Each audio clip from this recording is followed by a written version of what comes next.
Hello and welcome to the Move Your Business Forward podcast. These talks are hosted by Rob Boll, founder of Evoke Management and CEO of International Leaders UK. We'll be talking with experts from both these companies about issues that affect SME companies today. Welcome to this episode of the Move Your Business Forward podcast. Today, I've got the pleasure of being joined by Neil Hughes from Hayes Davidson. Neil is joint managing partner at Hayes Davidson, who are an architectural visualization consultancy. It's a bit of a mouthful there, and I'm sure you can look online as to what that involves. What I'm really looking forward to talking to about today, Neil, is employee ownership. So, Neil, firstly, thank you very much for joining me today on this. It's great to have you here. You guys, as a business, are 100% employee owned through the trust structure, right? So you've got employee owned trust, it's indirect ownership through that structure. And just be great to have a bit of a chat around, firstly, how you guys ended up being employee owned that way, and then some of the things that you've experienced from your time of going through that transition journey, and some of the benefits and probably some of the things that you might do differently if you look back as well, because it's all an evolving process, isn't it, going into this No, absolutely. And so it'd be great just to find out a little bit more about how you became employee owned in the first place, if that's all right. Yeah, I mean, Hayes Davidson has sort of had various different sort of corporate structure identities over the years.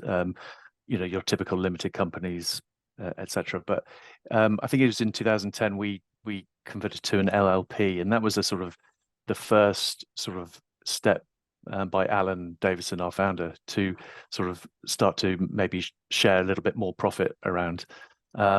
So the LLP was sort of formed.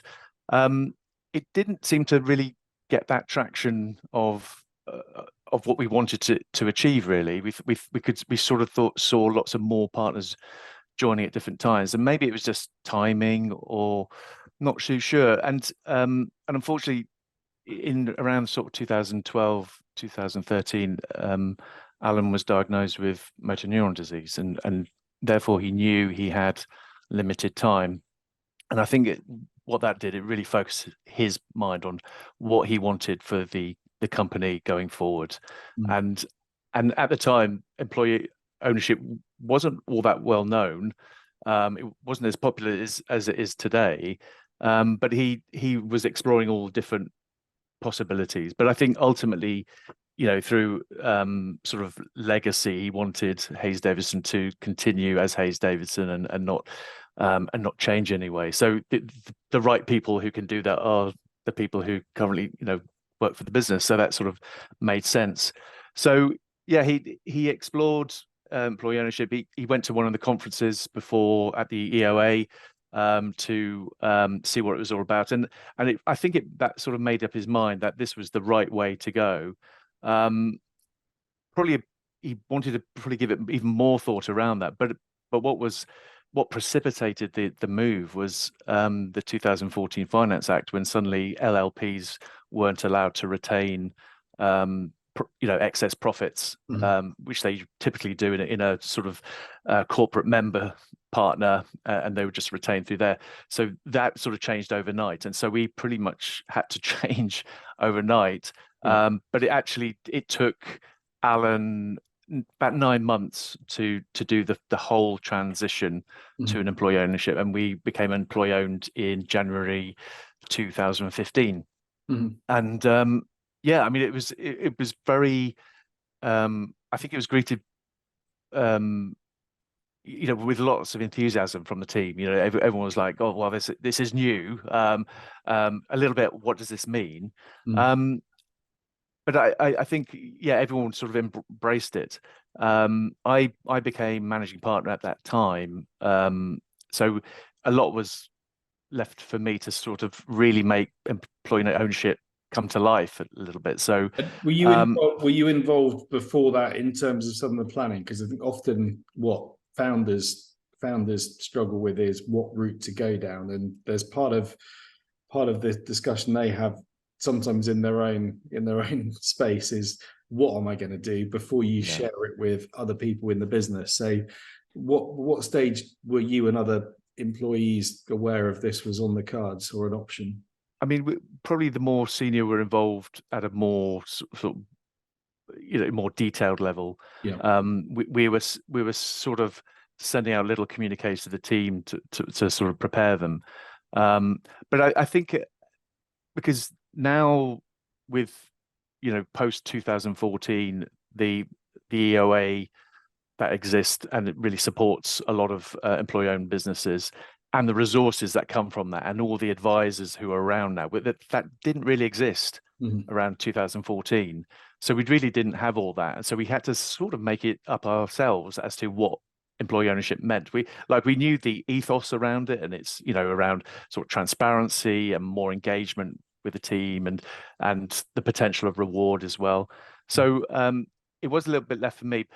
I think if looking back, probably what we would do now is you've got to have a good accountant, because to make sure the transaction goes. So you've got to have a good lawyer to make sure all the paperwork is all in place, and the right paperwork for your business. But also, I think you'd have to really delve into the people aspect, and it's how the whole team will transition to a different type of company. It might be a bit of a shift in culture, a shift in being exposed to more information about the company. I mean, these are all great sort of things that employee ownership offers employees, in that sort of company. We probably didn't do a more formal with a consultancy and go through all the steps. We sort of did it ourselves, and then after Alan passed away in 2018, I decided that I wanted to get a bit more structure around our EO, and really define what our EO is. And out of that, we did some work with a consultant to define our guiding principles. And these guiding principles, it sounds a bit corporate, but they're actually really good explanations of the rights of each employee. Because from an employee coming from one company to an employee-owned company might not realize what they're able to do and able to contribute into because maybe they haven't had that culture from where they came from. So I think that was really helpful, and they still stand today. They're really, they're around, sort of knowledge of the strategy. So you can't take these employees on a journey if they don't know where they're going. So it's really important to give them that sort of knowledge. I mean, even visibility around decisions, that's quite a big one as well. It doesn't mean they take part in all the decisions. It's just that the main leadership will make decisions, but we're very conscious that we've got to make good decisions, because we could be asked by the employees, why did you make that decision? What was around it? So that I think is quite healthy as well. So we do have quite a few of those guiding principles. Really helps the employees understand. Would your comment be you would have kind of got help with that earlier on, just to kind of get that right? I guess would have been one of the things. I think so. But as I said, that there wasn't really all that obvious help around where it is now. I mean, it's just there's so many consultants in this space now who are really helping, and some really good ones as well, that really help you understand what the transition is going to mean, and things to look out for, and those sort of things. I think one of the things I've found when I'm talking to companies about this, and I've seen people do employee ownership, is a lot of it is just good business practice anyway. So the language you'll use is quite interesting. It's like, what is our EO? And it's often, what is our culture? What is our business? And you can apply the same, and you describe it as guiding principles, whether it's core values or purpose. They're all the same thing. But if you don't have it written down, and also don't have the kind of interaction between a core value or a guiding principle and actually what it means, and I use this terminology of what are the actions that we do to make that happen. There's no point just having a word or a few words on a value or on a principle, unless well, that means we behave like this, or we do this, or put it into actions. And I think it's interesting. I think every business needs that, doesn't it? But if you're going to really leverage the employee ownership aspect to the business and turn it into something that's going to drive value for the business and everyone, you've got to really get that engagement across the whole team, right, to make it feel you're part of this, and this is why, Yeah. and this is what it's all about. Yeah. Yeah, you've got to bring it to life, and yeah. It's in some way you've got to work hard at it, and Yeah. that might seem to people going into employee ownership, well, that doesn't sound good, but it's good hard work. Yeah. Like when you're going to, let's say, a new thing you're going to do with a business, and you're going to take it forward. You start thinking, well, how do we engage with the team? Could they be involved with it? How do we tell them about it? It's happening. When do they need to know? And to keep them just updated until we hit that. Because sometimes you might be trying something out and you don't want to tell the team because it might not happen, and therefore you don't want to disappoint them, or bring them up and then have to set them down again. So that all that goes into the thought process.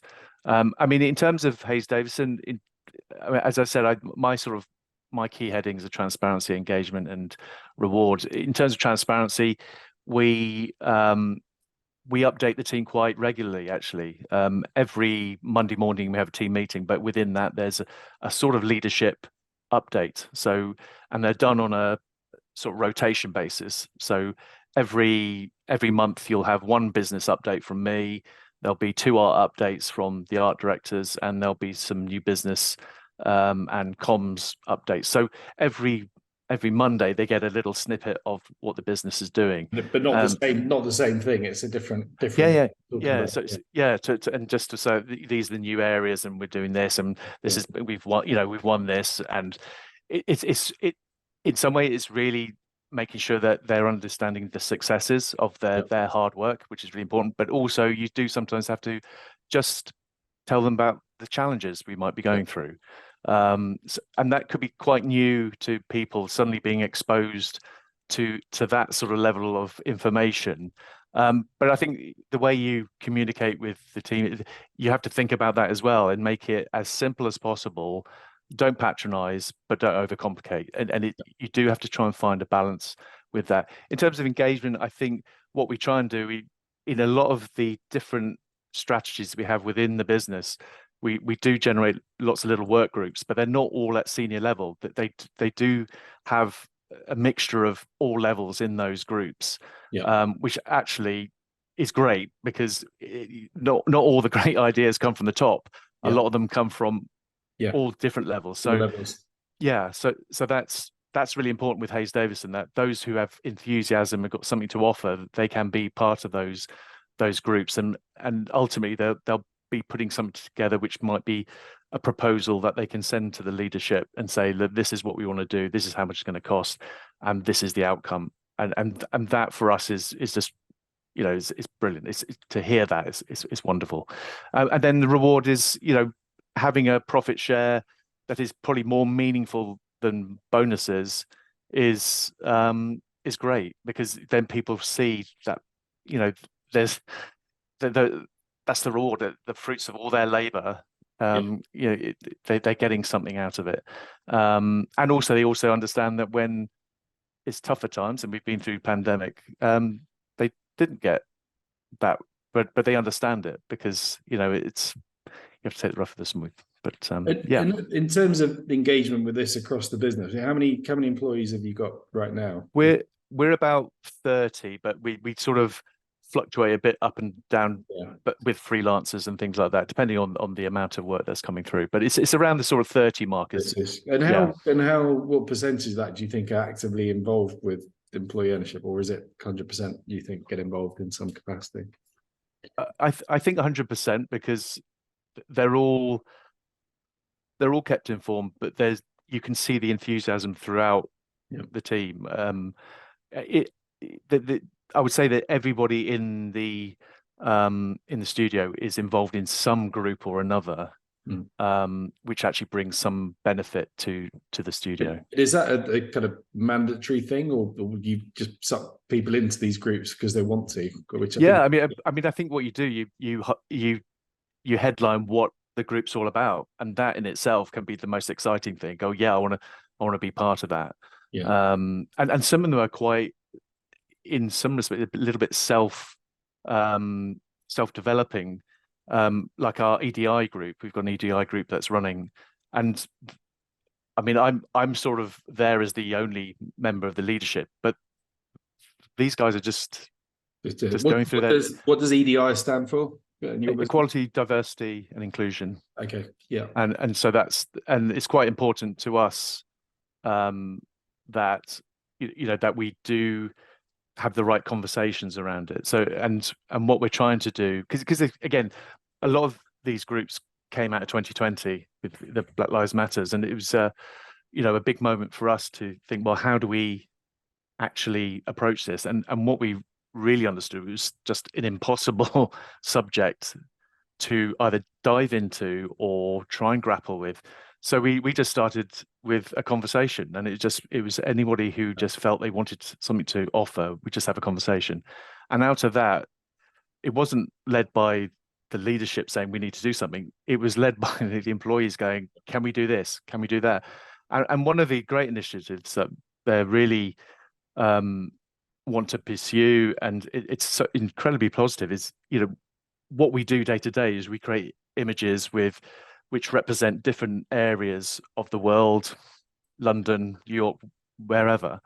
But actually what we want as a studio, we want it to be fairly represented within our imagery. So it's, the right ethnicities, the diversities of that area are reflected in our images. So we do a lot of research around that in advance of doing those images to make sure they are fairly represented. But that has really been driven by the employees.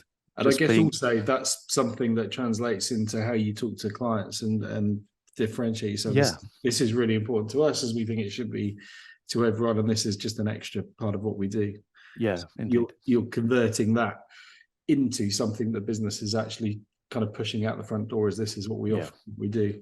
You mentioned obviously there's a lot of work to this and effort, and it's obviously you put the effort in, it's the investment of time, of headspace and all these kind of things, and especially in your business, in a consulting business, you're charging for time ultimately, right? So you've got to be careful that you don't suck away too much of that fee earning capacity.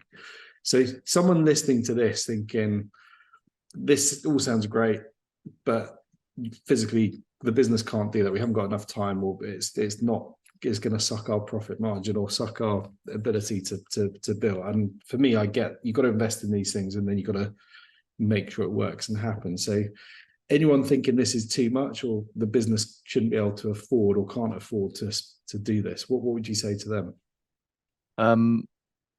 I think a lot of what moves these sort of, let's say, non-project sort of initiatives is just a lot of passion and a lot of determination, and you actually find the team find time for it because they want to find for it, because it's not pushed on them. It's something that evolves from them.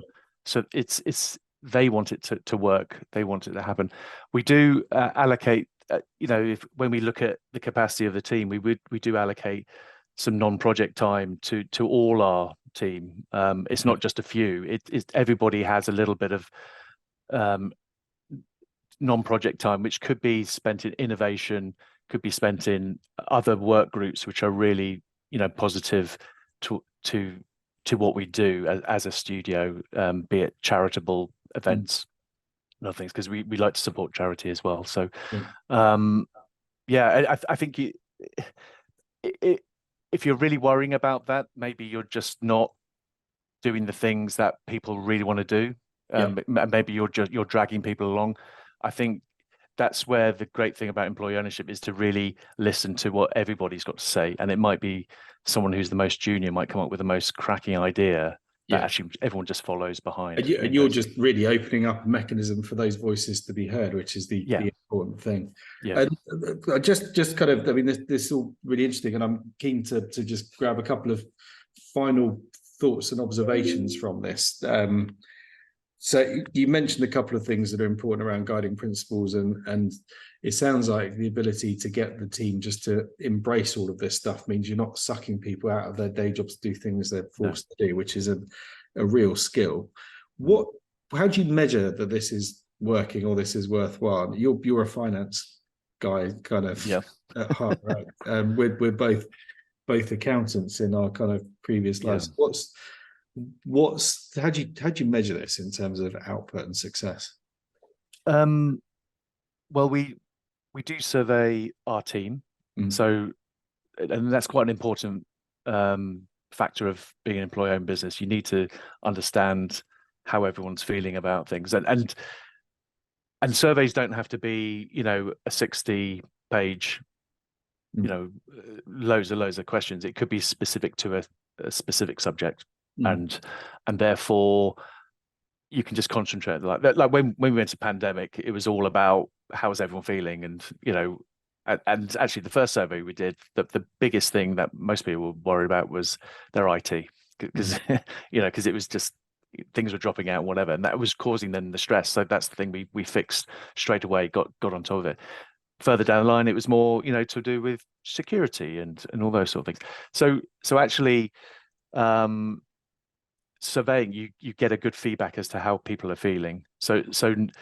And you do get those snippets of I love the way that we do this, the fact that we are doing this. There's just that feedback from the team, essentially, that they feel this is a good place to work because we're doing good things and we're thinking in the right way, and we're letting people flourish. We're not caging them. We're actually giving them a little bit of let their wings flat free, as you will. Yeah. I think also when you talk to other, I suppose, how do you just say a good company, but companies that you want to be associated with, you want to collaborate with, they're all doing the same things, strangely. And there just seems to be this very honorable, very worthy thought around doing good things. We work hard, especially in our sense, the creativity, just really getting into the artwork, etc., and delivering beautiful imagery. But then we like to do other things to a company that it's not just all about that. The best measure of that is retention of staff and also the ability to attract new staff when you need to, right? Yeah. And that's been a massive positive for you guys, I imagine, over time. Yeah, I mean, I think our average retention is around 3 to 4 years. I think in terms of people leaving isn't very often. It's quite an event if someone does leave. But I think people are generally happy. I mean, that we do have competitors who will pay higher salaries to try and poach people from Hayes Davidson, but actually culture within Hayes Davidson is an incredibly strong factor that keeps people here and loving what they do, because they see something will come from the work that they do, be it project work, be it non-project work, but something for a good cause. No, excellent. Well, look, we're kind of out of time for this podcast. I guess last final question for you, Neil. I think what I see a lot of companies do is they get stuck with the transaction of doing a move to employee ownership, and then it's okay, how do you keep that drumbeat of getting employees engaged and involved? Because the timescale from saying you're going to do it, doing it, in some cases, the paying out the founders, by the time anyone sees a real value, it can feel like a long time away. So what would be your top tip to maintain that kind of EO drum that needs to be the heartbeat of the business to keep people engaged and in board? What would you give as your top tip? Well, I think you have to, as I said earlier, you have to work at it. That is, don't just forget about it. Work at it, but as working hard at it then suddenly brings it into your day to day, and you don't. It's in your DNA rather than it being. You don't notice it being a thing. Because you're just following the right decision, the right practices, the right things, the right thing to do next, because to inform everyone. We'll do that because they need to be kept informed. It just becomes more of a natural thing. So working at it hard initially and starting to get a bit of continuity and consistency, because it's very easy to get enthusiastic about something. We'll do this, and the team will love this, and then it doesn't happen again, and then it's people going, well, what was that about? What is that going to happen again? So having things sort of more regular. And regular doesn't mean to be every week. It could be every month. It could be every 6 months. It could be something which sort of makes sense. Yeah. I think also what I've tried to instill in Hayes Davidson is just to be open to questions from anybody. Yeah. I make myself available every week in the diary. So if everyone wants to come and join for a Zoom or a cup of tea, they can. And they can, and I've said you can ask me anything. I said nothing is off the table. You can always come and ask me. That might be just me, but I feel that it's important that people do have that freedom, and there isn't that sort of slight, I don't know if I can ask a question. I'd like you to ask a question. I can say I can't give you the answer. That's okay, and I'll tell you why. But I think that's really important. I think also you've got to keep making sure that there's lots of advocates of employee ownership within the whole structure, not just at the top, but the different levels as well. Because I think people who keep talking about it and pushing it, I think it just helps the whole thing. I have seen a lot of companies where it's all being driven by one person or a couple of people, and the others aren't really on board, and you can see there's going to be some tension there. So it's important to get over there. I think also, I talked about engagement, but having an environment for ideas, really, just that you can come and talk about an idea. Nothing's off the table. Come talk to us. If you've got an idea, we've got our champions who are sort of the representatives of the team that you can put things through them. But what we say, look, they are there. If you want to maybe raise something and you feel a bit nervous around it, that they can do that, and they'll have the direct link to us to address it. But actually, we say the most easiest way of sorting something is just come talk to us, because we're friendly. We're not going to say go away. We're going to say what is it, and that's often the quickest way to solve a problem or put some kind of rumor to bed. Is like, let's talk about it. Transparency. Look, there's more than one top tip there. So Neil, thank you for being so generous with your tips and time to talk about these things. I've really enjoyed it, and we've seen each other regularly at year various things. So I'm sure we'll talk again on this. But thank you for joining us today, and hopefully useful to a couple of people considering this as an option for their business or working their way through it. So thank you for sharing those tips. Thank you. That's a pleasure. Thanks for listening. If you'd like more information about the topics discussed in this podcast, then you can find us on our website at moveyourbusinessforward.com.